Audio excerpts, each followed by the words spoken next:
Habiendo dicho lo que hemos dicho,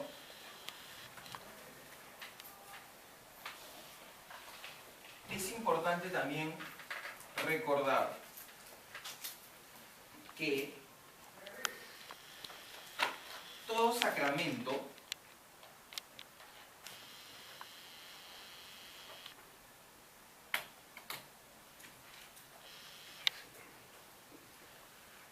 tiene 4 características esenciales.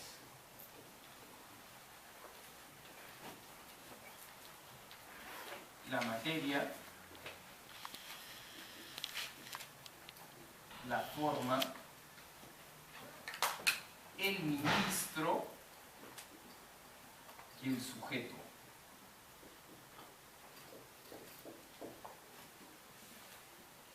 Todos los 7 sacramentos tienen esta estructura. Los 7 sacramentos cristianos. Los 7 sacramentos cristianos tienen esta estructura. La materia es la dimensión material sin la cual no puede darse el sacramento. Por ejemplo, yo no puedo celebrar la misa si no tengo pan ácimo. Esa es la materia. Es el elemento por medio del cual se transmite la realidad sacramental. La forma son las palabras por medio de las cuales el ministro, teniendo la intención de hacer lo que hace la Iglesia, dice lo que dice para hacer lo que hace la Iglesia y producir la transmisión de la gracia. Yo te bautizo en el nombre del Padre, del Hijo y del Espíritu Santo. Amén. Esa es la forma. Si uno se va a la China y concurre a un bautismo católico en China, se dirá en chino lo mismo. De modo que más allá del idioma, la forma es siempre la misma. El ministro, que hace referencia a quién puede celebrar ese sacramento. Y finalmente el sujeto, que hace referencia a quién puede recibir ese sacramento. Pongan una pregunta de cualquier sacramento, o dos, y vemos cuál es la materia, la forma, el ministro y el sujeto. El que quiera, el que se le ocurra decir algo. A ver, pim, pam. Matrimonio. Ya, matrimonio. Pregunta, ¿quién casa? ¿Quién casa?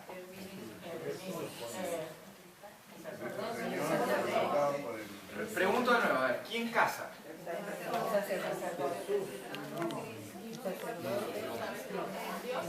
Eso quiere Dios a través de Jesucristo. Ya. Ya, Dios a través del sacerdote. Ya, pregunto. ¿Hay matrimonio entre los no bautizados? ¿O los no bautizados no pueden casarse? ¿No pueden casarse?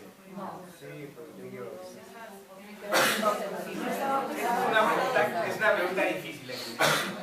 Entre los no bautizados, por supuesto que hay matrimonio. No, matrimonio civil existe hace 100 años. No, en realidad existe hace mucho más de 100 años. Como nosotros lo entendemos en la modernidad, existe hace 100 años. Miren, el matrimonio... Sí, bueno, lo que pasa es que, en fin, yo también tengo la tendencia, digamos, a irme miren, el matrimonio es una realidad institucional que existe desde que el hombre es hombre y desde que la mujer es mujer. Por lo tanto, entre no bautizados hay matrimonio válido, pero no es sacramento. ¿Ya? Entre bautizados, el ministro y el sujeto del matrimonio, el ministro y el sujeto del matrimonio son los contrayentes, no es el cura. El cura lo que hace es certifica en nombre de la Iglesia que Juan y María, que han pedido casarse, pronuncian el consentimiento. Entonces, el cura, o el obispo, o el diácono, o el laico, con permiso del obispo, que reciben el consentimiento, no son ni ministros ni sujetos, son simplemente testigos cualificados. La materia y la forma del sacramento del matrimonio son las palabras del consentimiento, ¿no? Las palabras del consentimiento. Pero en realidad vamos a la Eucaristía, que es lo que nos reúne el día de hoy. El tema, digamos, el tema de ponerles esto, si efectivamente, digamos, vamos sacramento por sacramento, no vamos a terminar diciendo mucho, ¿no? Entonces vámonos a la Eucaristía de frente, pero podemos aproximarnos a cualquier sacramento de estas 4 características. En el tema de la Eucaristía, la materia es el pan ácimo. La forma son las palabras de la consagración.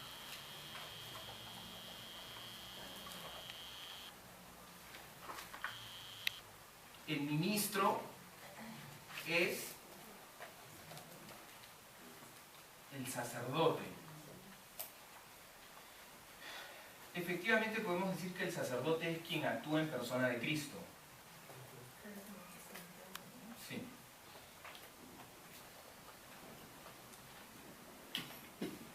El sujeto, todo bautizado.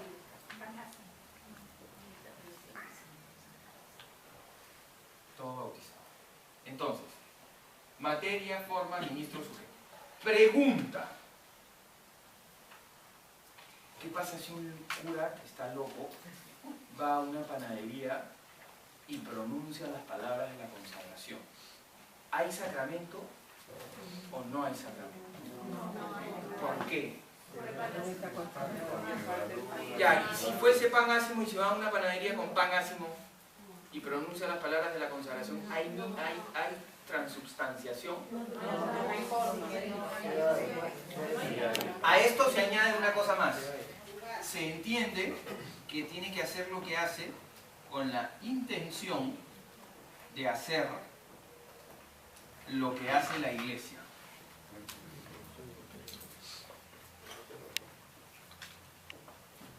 La Iglesia no va a la panadería y consagra, digamos, y pronuncia el cura las palabras de la consagración. Por lo tanto, habría, digamos, que entender, no, mire, el cura está loco, pero no pasa nada. No vende el pan, no pasa nada.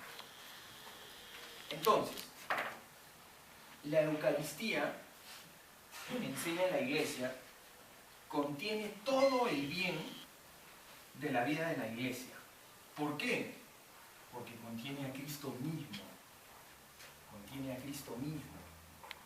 Y al contener a Cristo mismo, contiene todo el bien de la Iglesia. Por eso es que si bien cada sacramento tiene su particularidad, es también importante entender que cada sacramento tiene la Eucaristía como que su complementación natural. Y por eso es que existe la tradición de vincular muchas celebraciones de los sacramentos, si se puede, con la Eucaristía. ¿Dónde ocurre habitualmente el matrimonio? En la Eucaristía. ¿Por qué? ¿Para hacerlo más largo? No, evidentemente no es un sentido de hacer la cuestión más larga. El sentido es vincular cómo la plenitud de la vida cristiana se da en la comunión, se da en la recepción de Jesucristo que sale sacramentalmente a tu encuentro. Entonces, en el día de tu matrimonio, digamos, lo natural es vincular el consentimiento a la... Oye, mira, la otra parte no es católica. Ah, mira, hay causas, hay razones.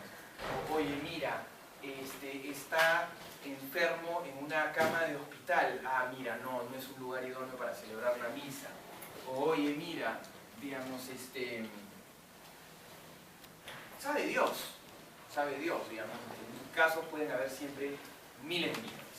Pero hay una opción de vincular la celebración del sacramento, en la medida de lo posible, al misterio de la Eucaristía. ¿Me siguen? Sí, sí.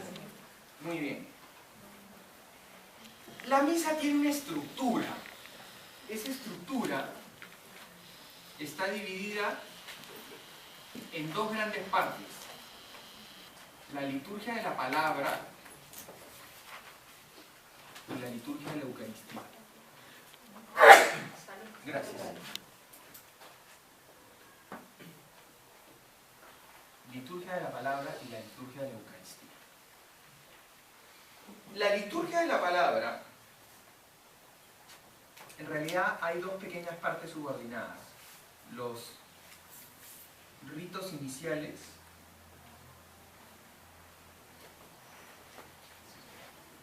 y los ritos finales o los ritos de conclusión. Los ritos iniciales tienen el saludo, el acto penitencial, ¿no? Donde está el Kyrie, luego tiene el Gloria, si es domingo, solemnidad, y finalmente oración colecta. Se llama la oración colecta, es la primera oración sacerdotal de la misa. Digamos, oremos, oh Dios, que por el misterio de la Eucaristía nos concede reunirnos el día de hoy, concédenos abrir el corazón para vivir en la dinámica de los hijos de Dios. Por Jesucristo nuestro Señor. Amén. Esa oración se llama colecta, porque se supone que colecta y manifiesta, o sea, colecta las intenciones de los fieles y de los participantes y manifiesta la intención de la misa. Te ofrecemos y te pedimos, Padre, por medio de Jesucristo, acción de Dios. ¿Ya se acuerdan la definición? La liturgia es la acción de Cristo que se ofrece al Padre. La liturgia es el acto por el cual la Iglesia da gloria a Dios mediante su santificación. Se pide al Padre por una intención particular o por varias intenciones particulares. Luego está la liturgia de la palabra, cuya centralidad evidentemente está en la lectura y la proclamación de la palabra de Dios escrita a través de los distintos libros litúrgicos. Evidentemente, la parte central es el Evangelio. El Evangelio es el protagonista central de la liturgia de la palabra. La mesa de la palabra, es decir, la presencia real de Cristo en la palabra, la presencia real de Cristo en la palabra, es una presencia que en el fondo nos dispone para encontrarnos con Jesucristo real y substancialmente presente en la Eucaristía. Se habla, y es importante entender que hay muchos tipos de presencias reales de Cristo. Cristo está presente en la iglesia, Cristo está presente en el sacerdote, Cristo está presente en el bautizado, Cristo está presente en, no sé, Cristo está presente, digamos, en el pobre, Cristo está presente en el enfermo. Hay muchas presencias reales de Cristo. Cristo está presente en la palabra de Dios. Hay muchos tipos de presencias. Pero la única presencia real y substancial de Cristo será en la Eucaristía. O sea, la Eucaristía contiene la presencia real por el misterio de la transubstanciación de Jesucristo. Lo cual quiere decir que el sacerdote en el momento del epíclesis, en el momento que junta las manos, y que dicho ese paso, ahí es cuando se toca la campana, desde donde sale el sol hasta el ocaso, trin, tocan la campana. No, ahí no se toca. Lo que pasa es que en realidad se toca 5 segundos después, en el momento en el que el sacerdote junta las manos, invoca la presencia del Espíritu Santo y ahí empieza la consagración en sentido estricto, la epíclesis, la invocación para que el Espíritu Santo, por su fuerza, realice el misterio de la transubstanciación. Por lo tanto, la presencia de Cristo en la palabra es una presencia real, pero no es una presencia sacramental. mientras que la presencia en el pan y el vino consagrados es una presencia sacramental, es una presencia real. Eso es Cristo. ¿Me dejo entender? Y luego, claro, en realidad cada una de estas tiene que explicar yo media hora, digamos, pero digamos, siendo de que en 10 minutos hay bautismo, va a durar 5 minutos, digamos, ¿no?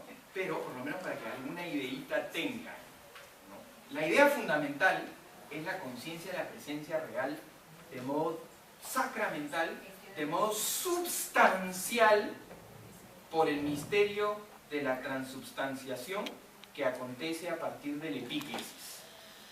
En ese momento ocurre que el pan y el vino dejan de ser pan y vino para convertirse en el cuerpo y en la sangre del Señor. Pero lo que permanece es la forma del pan y del vino. ¿Me dejo entender, no? La forma del pan y del vino.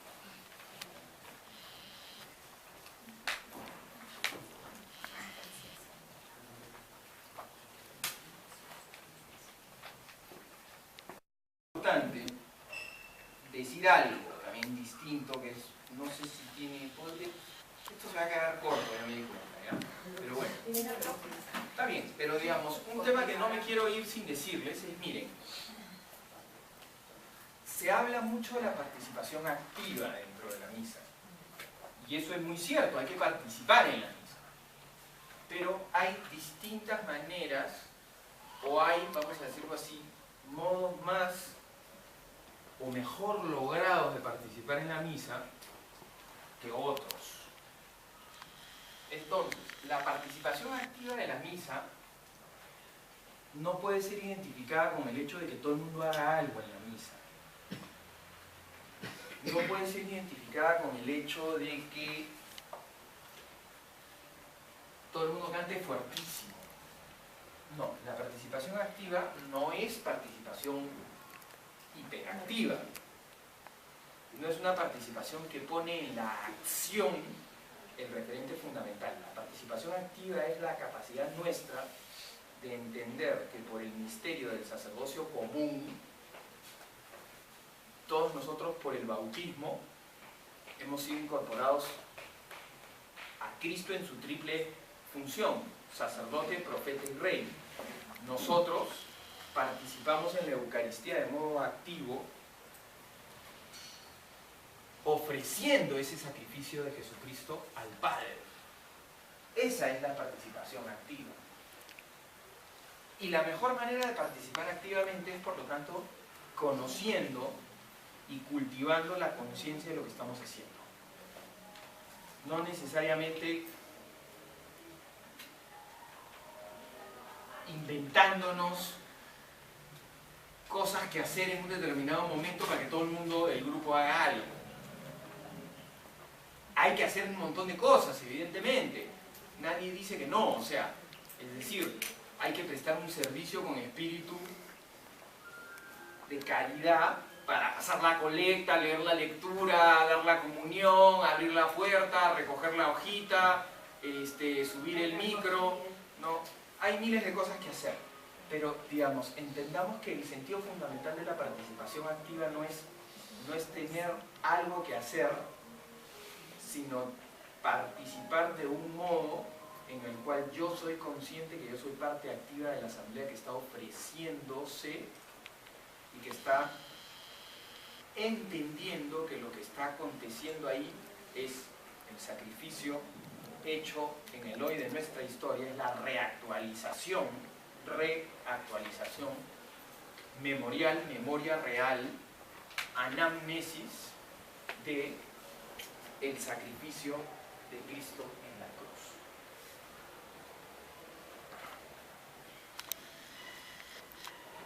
La liturgia es un lenguaje, y es un lenguaje que se expresa por medio de símbolos.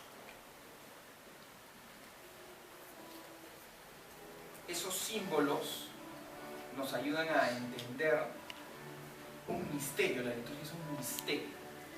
La palabra misterio tiene su origen en la palabra de mística, es la misma misma palabra, que nos hace imbuirnos en un misterio que es el misterio de la salvación. El misterio de la salvación que ocurre en el tiempo. ¿Alguna duda, alguna pregunta? Me imagino que miles, pero igual ahí nos quedaremos. Sí. ¿Podría explicar un poco más de la epíclesis? Epíclesis es una palabra griega que hace referencia al momento en el cual el celebrante, que en la misa es el sacerdote, invoca la presencia del Espíritu Santo para que consagre el pan y el vino, para que opere el sacramento. El sacramento no lo realizo yo porque soy buena gente. No, el sacramento sí lo realizo yo en mi dimensión material. Es decir, yo soy el que impongo las manos. Pero digamos, he visto cómo han saltado.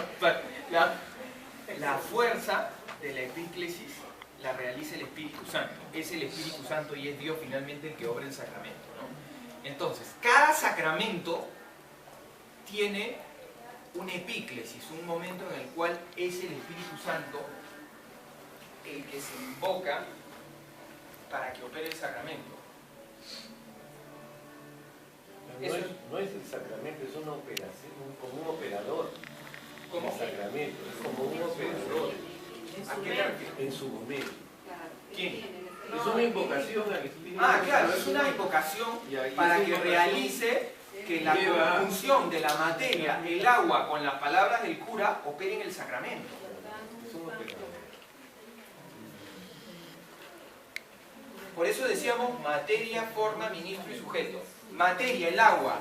Forma, yo te bautizo en el nombre del Padre, del Hijo y del Espíritu Santo. Pero ¿qué hace que la forma y la materia operen en la realidad sacramental? El epíclesis, el Espíritu Santo. Porque yo, por el hecho de ser buena gente, no puedo por mí mismo hacer que eso efectivamente transmita la gracia y la salvación. ¿Y la materia y el matrimonio, padre, cuál sería? La materia es la voluntad de contraer matrimonio que se expresa por medio del consentimiento. Yo, Juan, te recibo a ti, María, y me entrego a ti como esposo y prometo serte fiel, ¿no? O sea, la materia del sacramento del matrimonio es la voluntad de querer contraer matrimonio. La forma son las palabras del consentimiento o lo que se le equipare, porque si eres mudo no puedes decir las palabras, pero puedes, no sé, sí, pues, no sé, señalar que eso es lo que tú quieres, ¿no? Entonces, claro, entonces, la materia habitualmente, o sea, la materia es la voluntad de contraer matrimonio. La forma son las palabras por las que tú exteriorizas esa materia. El ministro, o sea, es decir, el que realiza el sacramento, son los contrayentes, y el sujeto del matrimonio también son los contrayentes, porque son los que se casan por medio del consentimiento. Sí. Padre, disculpe, entonces es necesario que los que se van a casar o los contrayentes en el matrimonio estén bautizados, o sea, para que haya realidad sacramental, sí. O sea, como decíamos hace un rato, el sacramento del matrimonio es solo posible entre bautizados. Fue una pregunta un poquito capciosa. Ahora bien, entre no bautizados también hay matrimonio. Hay matrimonio que no es sacramento, pero hay matrimonio. Y ese matrimonio, al ser matrimonio, es también indisoluble. No se puede disolver el matrimonio natural. Sin ser sacramento. Sin ser sacramento. Sí. En cuanto a matrimonio mixto, disparidad de fe. Matrimonio mixto, no, lo que pasa es que no, matrimonio mixto es en el derecho matrimonio entre un bautizado católico y un bautizado no católico. Ya, entonces, si es bautizado no católico y es bautismo trinitario, es bautismo válido. No es católico, pero la Iglesia lo tiene como bautizado válido y lo tiene en cierto sentido, digamos, no, en sentido total, no en cierto sentido, como hecho partícipe de la salvación del misterio pascual de Jesucristo. Por lo tanto, el matrimonio mixto es sacramento para las dos partes. Otra cosa es lo que tú has dicho al final, que es lo que se llama matrimonio con disparidad de cultos, que es el matrimonio entre un bautizado y un no bautizado. El matrimonio entre un bautizado y un no bautizado es sacramento para la parte católica. Para la parte no católica no es sacramento, pero también es indisoluble. No bautizadas están casadas y el matrimonio natural es válido. Se entiende que para que el matrimonio natural sea válido deben entender que el matrimonio supone un compromiso para toda la vida, que supone un tipo de amor que es el amor matrimonial, que es el amor conyugal, que es el amor que genera vida, ¿no? Si dos no bautizados están casados y ahí hay matrimonio natural y se bautizan, no tienen que casarse. Esa unión que se ha dado en el plano natural es elevada a la dimensión sacramental. Ya la próxima seguimos con las preguntas y respuestas. Chao, chao, chao.